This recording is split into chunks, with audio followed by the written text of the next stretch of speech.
Welcome to real GK analysis YouTube channel. हमारे इस नए वीडियो में आप सभी का स्वागत है। दोस्तों, आज का वीडियो हम बना रहे हैं भारत के उपराष्ट्रपति जी के ऊपर। हाल ही में देश में उपराष्ट्रपति का चुनाव संपन्न हुआ है, तो हम आज देखेंगे भारत के उपराष्ट्रपति से संबंधित सभी महत्वपूर्ण जानकारियाँ और साथ में देश के 14वें उपराष्ट्रपति का सामान्य जीवन एवं उनका उपराष्ट्रपति बनने तक का सफर। दोस्तों, आज हमारे चैनल पर 1000 सब्सक्राइबर भी पूरे हो गए हैं, तो उसके लिए आप सभी को धन्यवाद। आगे भी हमारे चैनल को सब्सक्राइब करते रहें और अपने दोस्तों के साथ शेयर जरूर करें। तो चलिए हम वीडियो शुरू कर रहे हैं। तो देखते हैं पहले कि कौन थे उम्मीदवार। तो मार्गरेट अल्वा थी यूपीए से उपराष्ट्रपति पद की उम्मीदवार, यानी कि यूपीए जिसे कांग्रेस लीड करती है, तो उससे उपराष्ट्रपति पद की उम्मीदवार थी मार्गरेट अल्वा जी, जिन्हें आप फोटो में देख सकते हैं। और दूसरे थे जगदीप धनखड़, जो कि एनडीए के उपराष्ट्रपति पद के उम्मीदवार थे, इन्हें आप फोटो में देख सकते हैं। ये हैं जगदीप धनखड़ जी, जो कि एनडीए यानी कि नेशनल डेमोक्रेटिक अलायंस, जिसको बीजेपी लीड करती है, उसके उपराष्ट्रपति पद के उम्मीदवार थे। और जीत किसको हुई है? तो देश के 14वें उपराष्ट्रपति बने हैं जगदीप धनखड़ जी। चलिए आगे बढ़ते हैं। तो शनिवार को हुए उपराष्ट्रपति चुनाव में कुल 725 वोट पड़े। इनमें से जगदीप धनखड़ जी को 528 वोट मिले और मार्गरेट अल्वा जी को 182 वोट। तो आप समझ गए होंगे इनको काफ़ी ज़्यादा वोट मिले हैं। तो देश के उपराष्ट्रपति कौन बन गए हैं? तो बन गए हैं जगदीप धनखड़ जी। कौन? जगदीप धनखड़ जी। चलिए तो हम देखते हैं उपराष्ट्रपति पद के लिए निम्न शर्तें। तो क्या क्या शर्त होती है उपराष्ट्रपति बनने के लिए? तो वह भारत का नागरिक हो। दूसरा है उसकी आयु कम से कम 35 वर्ष हो। तीसरी है वह राज्यसभा का सदस्य चुने जाने की योग्यता रखता हो। और साथ ही में चौथा है वह संघ सरकार और राज्य सरकार के अधीन लाभ के पद पर ना हो, यानी कि वो किसी भी गवर्नमेंट फैसिलिटी या नौकरी में ना हो। तो आप देख सकते हैं कि वो भारत का नागरिक हो, उसकी आयु कम से कम 35 वर्ष हो, वह राज्यसभा का सदस्य चुने जाने की योग्यता रखता हो और वह संघ सरकार और राज्य सरकार के अधीन लाभ के पद पर ना हो। तो ये उपराष्ट्रपति पद के लिए शर्तें हैं। चलिए कुछ और पॉइंट देखते हैं। तो भारत के उपराष्ट्रपति, तो इसमें हम देखेंगे कि भारत के उपराष्ट्रपति के क्या कर्तव्य रहते हैं, क्या कार्य रहते हैं। तो चलिए देखते हैं। भारत के उपराष्ट्रपति का पद देश का दूसरा सर्वोच्च संवैधानिक पद है। और पहला कौन सा है? तो वो है राष्ट्रपति का और दूसरा है उपराष्ट्रपति का। चलिए नेक्स्ट देखते हैं। भारत के उपराष्ट्रपति राज्यसभा के सभापति के रूप में भी कार्य करते हैं। तो आपने देखा ही होगा कि जब भी राज्यसभा का सत्र लगता रहता है तो उसके जो चेयरमैन होते हैं वो कौन होते हैं? वो हमारे देश के उपराष्ट्रपति जी होते हैं। तीसरा है हमारा उपराष्ट्रपति का पद अमेरिका से लिया गया है, यानी कि जब हमारा संविधान बन रहा था तो ये उपराष्ट्रपति का पद हमने अमेरिका से लिया है। चलिए नेक्स्ट पॉइंट देखें। तो उपराष्ट्रपति का चुनाव ऐसे निर्वाचक मंडल द्वारा किया जाता है जो संसद के दोनों सदनों के सदस्यों से मिलकर बनता है, यानी कि लोकसभा और राज्यसभा दोनों के कुछ सदस्य मिलाकर एक निर्वाचक मंडल बनता है और वही मंडल फिर उपराष्ट्रपति जी का चुनाव करता है। नेक्स्ट है हमारा उपराष्ट्रपति के चुनाव में राज्य विधानसभा और विधान परिषद के सदस्य भाग नहीं लेते, यानी कि उपराष्ट्रपति के चुनाव में जो राज्यों में विधानसभा होती है और विधान परिषद होती है उसके सदस्य भाग नहीं लेते हैं। नेक्स्ट है हमारा भारत के उपराष्ट्रपति 5 वर्ष की अवधि के लिए चुना जाता है, यानी कि जो उपराष्ट्रपति जी का कार्यकाल होता है वो 5 वर्ष का होता है, किंतु इस अवधि के पूर्व भी वह अपना त्यागपत्र राष्ट्रपति को दे सकता है।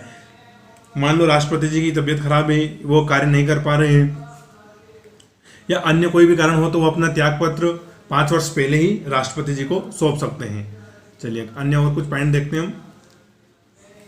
नेक्स्ट है हमारा यदि राज्यसभा संकल्प पारित कर दे और लोकसभा उस संकल्प को स्वीकृत कर ले तो उपराष्ट्रपति को अपना पद त्यागना पड़ता है, यानी कि राज्यसभा और लोकसभा के दोनों सदस्य एक बात पर हामी भर लें तो उपराष्ट्रपति को अपना पद त्यागना पड़ता है। नेक्स्ट है हमारा राष्ट्रपति को संविधान के उल्लंघन पर हटाया जाता है, परंतु उपराष्ट्रपति को किसी भी आधार पर हटाया जा सकता है, यानी कि जो राष्ट्रपति होती हैं अगर वो संविधान का उल्लंघन करते हैं तभी उन्हें पद से हटाया जाता है, लेकिन उपराष्ट्रपति जी के साथ ऐसा नहीं है, इन्हें किसी भी आधार पर पद से हटाया जा सकता है। नेक्स्ट पॉइंट है राज्यसभा की बैठकों की अध्यक्षता उपराष्ट्रपति करते हैं। कौन करते हैं?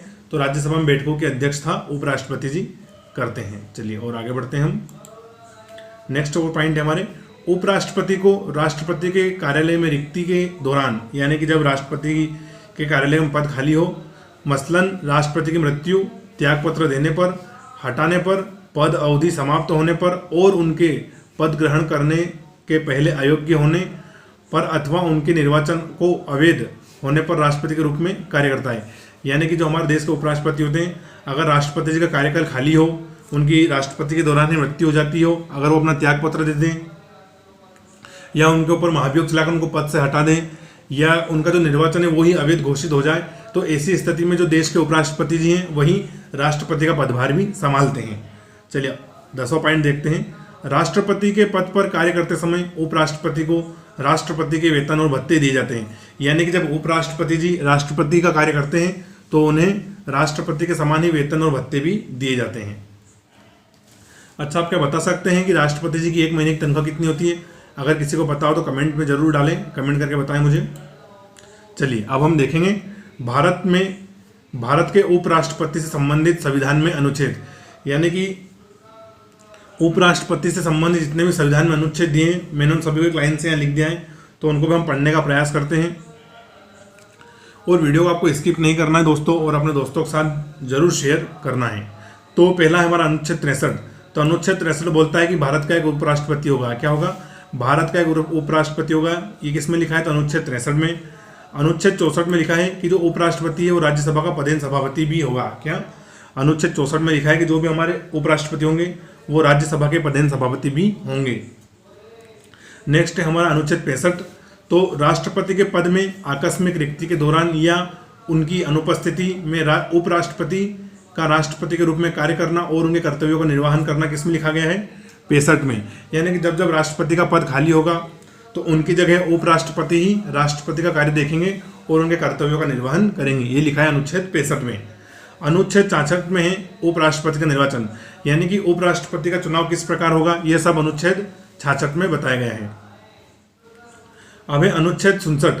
तो इसमें उपराष्ट्रपति की पदावधि, यानी कि इनका पद या इनका कार्यकाल कितने समय के लिए होगा, ये दिखाया गया है अनुच्छेद 67 में। चलिए कुछ और आर्टिकल्स हम देखते हैं। तो अनुच्छेद 68, उपराष्ट्रपति के पद को में रिक्त स्थान को भरने का समय और आकस्मिक रिक्ति को भरने के लिए निर्वाचित व्यक्ति की पदावधि, यानी कि उपराष्ट्रपति जी की भी असमय मृत्यु हो जाती है, अपना त्यागपत्र देते हैं तो उनका पद खाली हो जाता है, तो उसे भरने और आकस्मिक रिक्ति में निर्वाचित व्यक्ति की पदावधि क्या रहने वाली है, यह सब अनुच्छेद 68 में बताया गया है। और अनुच्छेद 69 देखते हैं। तो इसमें उपराष्ट्रपति द्वारा शपथ और प्रतिज्ञा, यानी कि अनुच्छेद 69 में दिखाया गया है कि उपराष्ट्रपति जी क्या शपथ लेंगे और क्या प्रतिज्ञा लेंगे। चलिए अनुच्छेद 70 देखते हैं। तो इसमें अन्य आकस्मिकताओं में राष्ट्रपति के कार्यों का निर्वहन, यानी कि जो भी और शक्ति रहती है राष्ट्रपति जी की वो आकस्मिक स्थितियों में उपराष्ट्रपति जी संभालेंगे। अब अनुच्छेद 71 देखते हैं हम। तो अनुच्छेद 71 में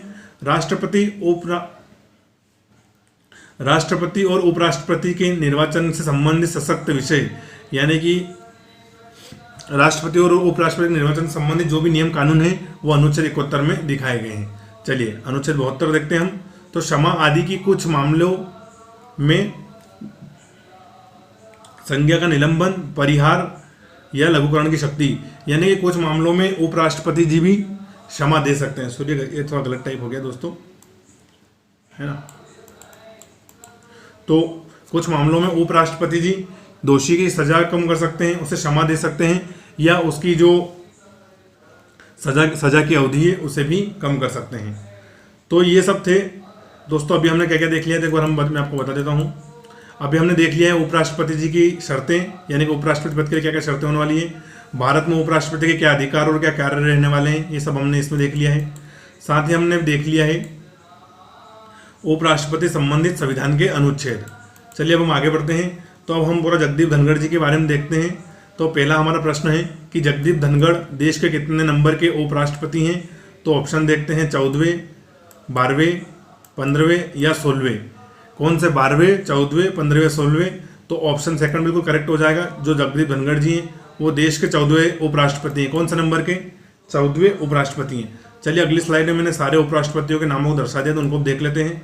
तो हमारे देश के पहले उपराष्ट्रपति थे सर्वपल्ली राधाकृष्णन जी। कौन थे? सर्वपल्ली राधाकृष्णन जी, जिन्होंने 10 साल तक देश के उपराष्ट्रपति के पद पर कार्य किया। तो पहले हमारे हो जाएंगे सर्वपल्ली राधाकृष्णन, दूसरे हो जाएंगे जाकिर हुसैन, तीसरे हो जाएंगे वीवी गिरी जी, चौथे हो जाएंगे गोपाल स्वरूप पाठक, पांचवे हो जाएंगे बीडी जट्टी, छठे हो जाएंगे मोहम्मद हिदायतुल्ला और सातवें हो जाएंगे रामास्वामी वेंकटरमन। कौन हो जाएंगे? रामास्वामी वेंकटरमन। चलिए नेक्स्ट और हम देखें तो 8वें देश के उपराष्ट्रपति थे शंकर दयाल शर्मा जी, 9वें नंबर पर थे KR नारायण, 10वें हमारे उपराष्ट्रपति थे कृष्णकांत जी, 11वें थे हमारे भैरव सिंह शेखावत। कौन थे? भैरव सिंह शेखावत, जो कि राजस्थान से थे। और 12वें उपराष्ट्रपति थे मोहम्मद अंसारी। कौन थे? मोहम्मद अंसारी। और 13वें उपराष्ट्रपति थे वेंकैया नायडू। और जो 14वें वर्तमान में नियुक्त हैं वो है जगदीप धनखड़ जी। कौन? जगदीप धनखड़ जी। चलिए एक बार और नामों को दोहरा देता हूं मैं। तो प्रथम थे सर्वपल्ली राधाकृष्णन, दूसरे जाकिर हुसैन, तीसरे वीवी गिरी, 4 नंबर पर थे गोपाल स्वरूप पाठक, 5वें उपराष्ट्रपति बीडी जट्टी, 6ठे थे मोहम्मद हिदायतुल्ला, 7वें रामास्वामी वेंकटरमन, 8वें शंकर दयाल शर्मा, 9वें KR नारायण, 10वें थे कृष्णकांत, 11वें थे भैरव सिंह शेखावत, 12वें उपराष्ट्रपति मोहम्मद अंसारी, 13वें उपराष्ट्रपति वेंकैया नायडू जी और 14वें राष्ट्रपति हैं जगदीप धनखड़ जी। चलिए आगे बढ़ते हैं। प्रश्न है हमारा कि जगदीप धनखड़ जी का जन्म किस वर्ष में हुआ था? तो ऑप्शन देखते हैं 18 मई 1951, 15 अगस्त 1952, 5 मार्च 1953 या 14 जुलाई 1954। तो करेक्ट आंसर हो जाएगा ऑप्शन है, बिल्कुल याद रखना है आपको। 18 मई 1951 को जगदीप धनखड़ जी का जन्म हुआ था। और ये देश के ऐसे उपराष्ट्रपति हैं जिनका जन्म आज़ाद भारत में हुआ है, क्योंकि हमारा देश तो 15 अगस्त 1947 को आज़ाद हो गया था। उनका जन्म कब हुआ था? उसके 4 वर्ष बाद, यानी कि 18 मई 1951 को। तो ये आज़ाद भारत में जन्मे देश के पहले उपराष्ट्रपति हैं। कौन? जगदीप धनखड़ जी। जन्म किस वर्ष हुआ है? तो 18 मई 1951। चलिए आगे बढ़ते हैं। जगदीप धनखड़ जी के माता पिता का नाम क्या था? तो इनके पिता का नाम था गोकुल चंद और माता का नाम था केसरी देवी। तो आपको याद रखना है दोस्तों, इनके पिता का नाम गोकुल चंद और माता का नाम केसरी देवी। चलिए अगला प्रश्न है हमारा, जगदीप धनखड़ जी का जन्म किस गांव में हुआ था? तो ऑप्शन हो जाएंगे चौमेला झालावाड़, किठाना झुंझुनू, मुन्नाबाव बाड़मेर या सांभर गांव अजमेर। तो इसका करेक्ट आंसर हो जाएगा ऑप्शन 2। जगदीप धनखड़ जी का जन्म हुआ था किठाना गांव झुंझुनू। कहां पर? कौन सा गांव था? गांव का नाम हो जाएगा किठाना। तो याद रखना इंपॉर्टेंट है, किठाना गांव झुंझुनू में जगदीप धनखड़ जी का जन्म हुआ था। चलिए अगला प्रश्न है, जगदीप धनखड़ जी किस समाज से आते हैं, यानी कि यह किस कास्ट के हैं? इनका धर्म तो हिंदू है, लेकिन ये किस कास्ट से हैं तो वो भी देख लेते हैं। क्या ये राजपूत हैं, दलित, जाट या आदिवासी? तो इसका करेक्ट आंसर हो जाएगा जाट। जगदीप धनखड़ जी क्या हैं? जाट। तो यह जाट समाज से आते हैं। चलिए अगला प्रश्न देखते हैं। प्रश्न हो जाएगा हमारा, जगदीप धनखड़ जी किस पार्टी से संबंधित हैं? तो ऑप्शन देखते हैं, भारतीय जनता पार्टी, भारतीय राष्ट्रीय कांग्रेस, तृणमूल कांग्रेस या जनता दल यूनाइटेड। तो इसका करेक्ट हो जाएगा option A, Bharatiya Janata party. किस पार्टी से संबंधित है? ये भारतीय जनता पार्टी से संबंधित है, क्योंकि इनको भारतीय जनता पार्टी ने ही उपराष्ट्रपति पद का उम्मीदवार भी बनाया था। तो यह किस पार्टी से संबंधित है? भारतीय जनता पार्टी से। चलिए अगला प्रश्न है, जगदीप धनखड़ सर्वप्रथम किस विधानसभा सीट से विधायक चुने गए थे? यानी कि सबसे पहले इन्होंने अपना राजनीतिक करियर कहाँ से शुरू किया था, यह कहाँ से विधायक बने थे? तो ऑप्शन देखते हैं, अजमेर से, जयपुर से, किशनगढ़ से या अलवर से। तो ऑप्शन 3 बिल्कुल करेक्ट हो जाएगा, किशनगढ़ से। कहाँ से? जगदीप धनखड़ जी सर्वप्रथम विधायक बने थे किशनगढ़ से, यानी कि ऑप्शन 3 बिल्कुल करेक्ट है। चलिए अगला प्रश्न देखते हैं, जगदीप धनखड़ जी की प्राथमिक शिक्षा किस विद्यालय से हुई थी? यानी कि इन्होंने जो प्राथमिक शिक्षा है वो कहाँ से प्राप्त करी थी? तो ऑप्शन देखते हैं हम, सैनिक स्कूल से, जवाहर नवोदय विद्यालय से, उत्कृष्ट विद्यालय से या आदिवासी आवासीय विद्यालय से। तो इसका करेक्ट आंसर हो जाएगा सैनिक स्कूल से। कहाँ से? इन्होंने सैनिक स्कूल चित्तौड़गढ़ से अपनी प्राथमिक शिक्षाएं प्राप्त करी थी। कहाँ से? सैनिक स्कूल चित्तौड़गढ़। चलिए आगे बढ़ते हैं। प्रश्न है हमारा कि जगदीप धनखड़ जी किस संसदीय सीट से सांसद चुने गए थे? तो ऑप्शन देखते हैं, झुंझुनू से, अलवर से, गोरखपुर से या कोटा से। तो इसका करेक्ट आंसर हो जाएगा झुंझुनू। कहाँ से? जगदीप धनखड़ जी कोटा सीट से झुंझुनू सीट से सांसद चुने गए थे। कहाँ से? झुंझुनू। अच्छा, कोटा से कौन है? तो जो देश के वर्तमान लोकसभा अध्यक्ष है वो कोटा से स्पीकर हैं या कोटा से सांसद हैं। तो आप उनका नाम बता सकते हैं कमेंट में। चलिए आगे बढ़ते हैं। प्रश्न है हमारा कि जगदीप धनखड़ जी किस राज्य के राज्यपाल रहे थे? तो इनको 2019 में राज्यपाल बनाया गया था। तो ऑप्शन है हमारे मध्य प्रदेश के, राजस्थान के, बिहार के या पश्चिम बंगाल के। तो ऑप्शन 4 बिल्कुल करेक्ट हो जाएगा। जगदीप धनखड़ जी को 2019 में पश्चिम बंगाल का राज्यपाल बनाया था। क्या बनाया था? जगदीप धनखड़ जी को पश्चिम बंगाल का राज्यपाल 2019 में बनाया गया था। चलिए आगे कुछ और प्रश्न देखते हैं हम। जगदीप धनखड़ जी का उपनाम क्या है? एक इनका उपनाम बहुत फेमस है, तो देखते हैं किसान पुत्र, अग्निपुत्र, वकील पुत्र या राजनीतिक पुत्र। तो इसका करेक्ट आंसर हो जाएगा किसान पुत्र। जो जगदीप धनखड़ जी का उपनाम है वो क्या है? किसान पुत्र है। ये वकील भी थे, तो कभी कभी ऐसा ऑप्शन आ जाए कि वकील पुत्र थे, तो ऐसा टिक नहीं करना है। किसको टिक करना है? किसान पुत्र को। चलिए आगे बढ़ते हैं। प्रश्न है हमारा कि जगदीप धनखड़ जी ने अपना ग्रेजुएशन किस विश्वविद्यालय से किया था, यानी कि इन्होंने स्नातक की डिग्री कहाँ से प्राप्त करी थी? तो ऑप्शन देखते हैं, विक्रम विश्वविद्यालय उज्जैन, राजस्थान विश्वविद्यालय जयपुर, हरियाणा खेल विश्वविद्यालय या जादवपुर विश्वविद्यालय। तो करेक्ट आंसर हो जाएगा ऑप्शन सेकंड।